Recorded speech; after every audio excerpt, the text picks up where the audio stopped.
So mga par, dahil nga po viral ang boxing legend na si Shane Mosley matapos nito sinamahan si Manny Pacquiao sa kanyang training camp para sa preparasyon nito sa laban kontra kay Mario Barrios, kung saan marami kaagad mga idol ang naglabas na naging panayam dati ni Shane Mosley sa isang kilalang boxing media. Natanong siya dito mga idol kung sino ba daw ang pinakatapis nito na kinalaban sa bakbakan. Gayon pa man daw halos nakalaban ng lahat ni Shane Mosley, ang magagaling na fighter sa kanyang era. Ito nga mga idol ang Big Four noon sa 20th century. Ang apat na fighter na to mga idol, walang iba kundi si Oscar De La Hoya, Floyd Mayweather Jr., Manny Pacquiao at Canelo Alvarez. Kung saan prangka na sinabi ni Mosley dito mga idol sa kanyang interview na mahirap daw talaga mamili sa kanilang apat dahil lahat naman daw sila merong kakaibang abilidad talaga na masasabi ni Mosley na isang legendary. Si Canelo lang daw mga idol ang nakalaban nito, napatungtong pa lang sa kanyang prime pero malakas na fighter. Si De La Hoya daw mga idol, isang sharpshooter na fighter at maliksi gumalaw, at si Pacman naman daw matindi ang bilis. At si Canelo ang talagang may power dahil siya ang mas malaki sa apat. Pero kung mamimili man daw si Mosley mga idol kung sino talagang pinakatapis at pinakamabagsik na kinalaban nito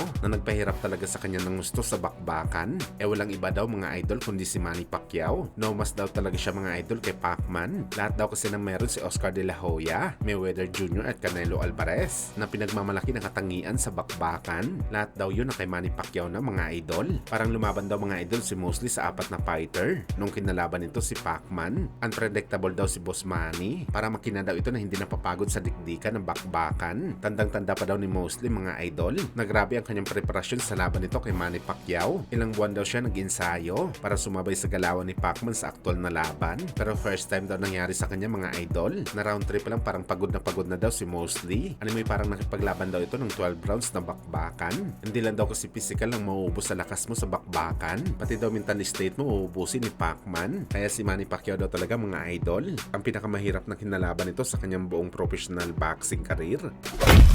Sa kabilang banda naman mga idol, isang masamang balita naman po ang bumungat ngayong araw sa dating kampiyon na si Jaime Munguia dahil nagpositibo rin po mga idol ang kanyang drug test sa base sample. Tugma ang PED na natagpuan sa kanyang A sample na merong testosterone, isang uri na drugs na mahigpit talaga pinagbabawal sa isang boxer. Kaya naharap talaga mga idol sa patong-patong na sanction itong si Munguia. Inaasahan natin mga idol na gagawin na no contest ang kanyang panalo sa laban nito kay Bruno Sorace. Malaki din ang tsansa mga idol na iban si Munguia sa boxing ng 4 na taon. At bakit natin ito masasabi mga idol? Dahil British Boxing Board of Controls po ang komisyon na humahawak sa laban ni Munguia. Alam nyo naman mga idol na brutal talaga magbigay ng parusa itong British Boxing Board of Controls. Ang dating pinatulog mga idol ni Casimero na si Sulane Tete, pinarusahan ng 4 na taon na pagkaban matapos ito magpositibo sa PED sa naging laban nito kay Cunningham. At si Conor Ben mga idol na taga UK mismo, halos 3 taon bago nakalaban sa UK. Pasang-awa pa yun mga idol, kaya hindi talaga imposible mga idol na 4 talaga na taon ng pagkaban na tatanggapin ni Munguia.